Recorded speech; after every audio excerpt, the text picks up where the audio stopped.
गणेश जी की खीर वाली कहानी। एक बार गणेश जी ने पृथ्वी के मनुष्यों की परीक्षा लेने का विचार किया। वे अपना रूप बदलकर पृथ्वी पर भ्रमण करने लगे। उन्होंने एक बालक का रूप बना लिया। एक हाथ में एक चम्मच में दूध ले लिया और दूसरे हाथ में एक चुटकी चावल ले लिए और गली गली घूमने लगे। साथ ही साथ आवाज लगाते चल रहे थे कि कोई मेरे लिए खीर बना दे, कोई मेरे लिए खीर बना दे। कोई भी उन पर ध्यान नहीं दे रहा था, बल्कि लोग उन पर हंस रहे थे। वे लगातार एक गांव के बाद दूसरे गांव इसी तरह चक्कर लगाते हुए पुकारते रहे, पर कोई खीर बनाने के लिए तैयार नहीं था। सुबह से शाम हो गई। गणेश जी लगातार घूमते रहे। एक बुढ़िया थी, शाम के वक्त अपनी झोपड़ी के बाहर बैठी हुई थी। तभी गणेश जी वहां से पुकारते हुए निकले कि कोई मेरी खीर बना दे, कोई मेरी खीर बना दे। बुढ़िया बहुत कोमल हृदय वाली स्त्री थी। उसने कहा, बेटा मैं तेरी खीर बना देती हूँ। गणेश जी ने कहा, माई अपने घर में से दूध और चावल लेने के लिए बर्तन ले आओ। बुढ़िया एक कटोरी लेकर जब झोपड़ी से बाहर आई तो गणेश जी ने कहा, अपने घर का सबसे बड़ा बर्तन लेकर आओ। बुढ़िया को थोड़ी झुंझलाहट हुई, पर उसने कहा, चलो बच्चे का मन रख लेती हूँ। और अंदर जाकर वह अपने घर का सबसे बड़ा पतीला लेकर बाहर आई। गणेश जी ने चम्मच में से दूध पतीले में उड़ेलना शुरू किया। तब बुढ़िया के आश्चर्य की सीमा न रही। तब उसने देखा दूध से पूरा पतीला भर गया है। एक के बाद एक बर्तन वह झोपड़ी से बाहर लाती गई और उसमें गणेश जी दूध भरते चले गए। इस तरह से घर के सारे बर्तन दूध से लबालब भर गए। गणेश भगवान ने बुढ़िया से कहा, मैं स्नान करके आता हूँ, तब तक तुम खीर बना लो, मैं वापस आकर खाऊंगा। बुढ़िया ने कहा, मैं इतनी सारी खीर का क्या करूंगी।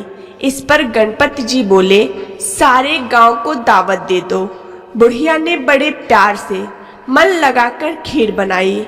खीर की भीनी भीनी मीठी मीठी खुशबू चारों दिशाओं में फैल गई।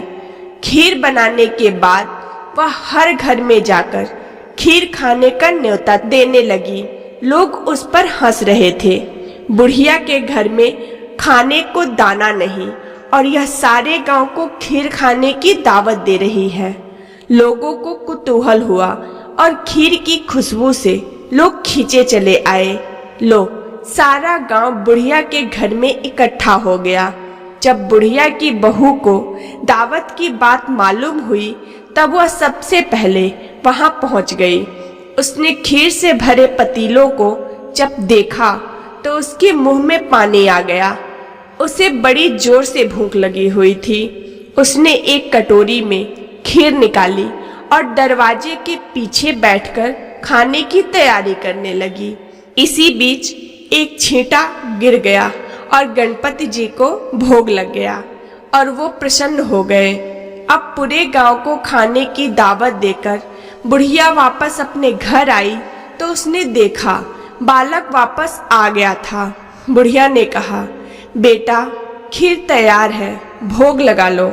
गणपति जी बोले, माँ भोग तो लग चुका है, मेरा पेट पूरी तरह से भर गया है, मैं तृप्त हूँ, अब तू खा, अपने परिवार और गांव वालों को खिला। बुढ़िया ने कहा, यह तो बहुत ज्यादा है, सबका पेट भर जाएगा, इसके बाद भी यह बच जाएगी, उस बची खीर का मैं क्या करूँगी। इस पर गणेश जी बोले, उस बची खीर को रात में अपने घर के चारों कोनों में रख देना। और बुढ़िया ने ऐसा ही किया। जब सारा गांव जी भरकर खा चुका तब भी ढेर सारी खीर बच गई। उसने उसके पात्रों को अपने घर के चारों तरफ रख दिया। सुबह उठकर उसने क्या देखा, पतीलों में खीर के स्थान पर हीरे जवाहरात और मोती भर गए हैं। वह बहुत खुश हुई। उसकी सारी दरिद्रता दूर हो गई और वह आराम से रहने लगी। उसने गणपति जी का एक भव्य मंदिर बनवाया और साथ में एक बड़ा सा तालाब भी खुदवाया। इस तरह उसका नाम दूर दूर तक प्रसिद्ध हो गया। उस जगह वार्षिक मेले लगने लगे।